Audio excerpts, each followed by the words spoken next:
আসসালামু আলাইকুম দর্শক। এই মুহূর্তে আমি আপনাদের মধ্যে আরো একটা চমৎকার ভিডিও নিয়ে উপস্থিত হয়েছি। আজকের ভিডিওটি হচ্ছে বাংলাদেশের অন্যতম সমুদ্র সৈকত কক্সবাজারকে ঘিরে। যারা কক্সবাজার ভ্রমণ করতে চান বা বাংলাদেশের বিভিন্ন প্রান্ত ঘুরে দেখতে চান তাদের জন্য আজকের ভিডিও। আশা করি ভিডিওর প্রথম থেকে শেষ পর্যন্ত দেখলে আপনারা কক্সবাজার সম্পর্কে কিছু হলেও একটা ধারণা পাবেন এবং পরবর্তীতে আপনারা যখন কক্সবাজার ভ্রমণ করতে আসবেন খুব সহজেই এই সমস্ত জায়গায় আপনারা যেতে পারবেন এবং ভ্রমণ করতে পারবেন। তো প্রথমেই আমরা যেখানে আছি কক্সবাজারের একেবারে সমুদ্র সৈকত, যেখানে হাজার হাজার লক্ষ লক্ষ মানুষের সমাগম থাকে। সময়টা বিকেলের সময়। এই সময়টা আপনি কক্সবাজারের সমুদ্র সৈকত মেন সি বিচে আপনি অধিক মানুষ দেখতে পাবেন এবং এই সময় আপনি গোসল করার জন্য হাজার হাজার মানুষ গোসলের জন্য নেমেছে এবং যেহেতু বিকেল টাইম, সন্ধ্যা টাইম, অনেকেই সূর্যাস্ত দেখার জন্য এখানে দাঁড়িয়ে আছে। অনেকেই আছে কেনাকাটা নিয়ে।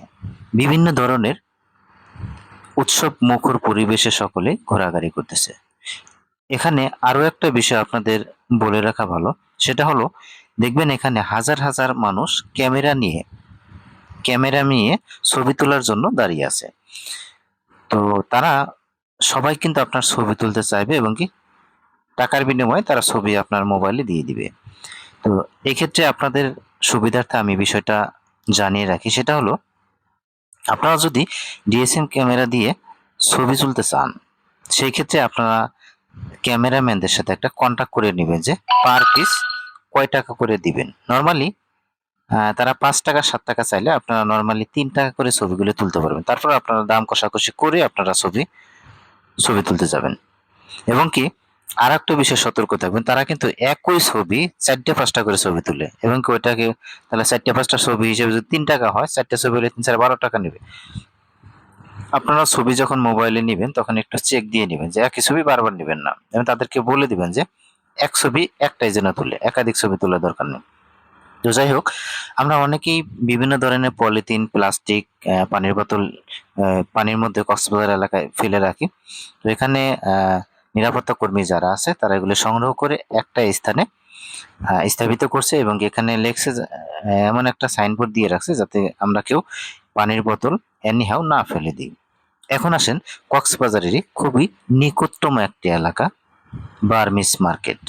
এখান থেকে অটোতে ২০ টাকা বা ৩০ টাকা করে ভাড়া নেবে। একটা জায়গা আছে বার্মিস বাজার বা বার্মিস মার্কেট। আপনি আপনার পরিবারের জন্য বা নিজেদের জন্য যদি কোনো কিছু ক্রয় করতে চান সেক্ষেত্রে আপনি বার্মিস বাজারে আসতে পারেন। তবে আরো একটা বিষয় বলে রাখা ভালো, যেহেতু একটা ভ্রমণ এলাকা সেক্ষেত্রে সবকিছু প্রাইসের দাম বার্মিস বাজার একটু বেশি আছে, তবে খুবই সুন্দর সুন্দর শাল পাবেন এখানে। পাশাপাশি কক্সবাজারের একেবারে সমুদ্র সৈকতের স্পটের পাশেই আপনারা দেখতে পাবেন শুটকি। কক্সবাজারে ঘুরতে আসবেন কিন্তু শুটকি নেবেন না এমন লোক খুব কমই থাকে। সেই ক্ষেত্রে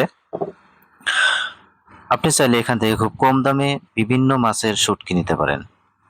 এখন আসেন কক্সবাজার আসলে সবচেয়ে আরো একটা আকর্ষণীয় স্থান হিমছড়ি পাহাড়। এখান থেকে ১০ টাকা বা ২০ টাকা অটো ভাড়া দিয়ে আপনি আসতে পারেন হিমছড়ি পাহাড়ে। হিমছড়ি পাহাড়ের উপরে ওঠার জন্য কয়েকটা সিঁড়ি আছে, আপনাকে সিঁড়িগুলি উঠে হিমছড়ি পাহাড়ের উপরে চূড়ার উপরে আসতে হবে। সেই ক্ষেত্রে খুবই সতর্কতার সহিত আপনাকে উপরে উঠতে হবে। আপনি যদি সিঁড়ি আছে, পাশাপাশি রেলিং আছে, ধরে ধরে আস্তে আস্তে উঠবেন এবং কি অনেক উঁচু পাহাড়টা উঠতে গেলে খুবই কষ্ট হবে। তো খুবই সতর্কতার সহিত আপনারা উপরে উঠবেন, পা পিছল দিয়ে পড়ে গেলে কিন্তু জীবন নাশেরও শঙ্কা থাকে। তো আজ এ পর্যন্তই, সকলে ভালো থাকবেন, ধন্যবাদ।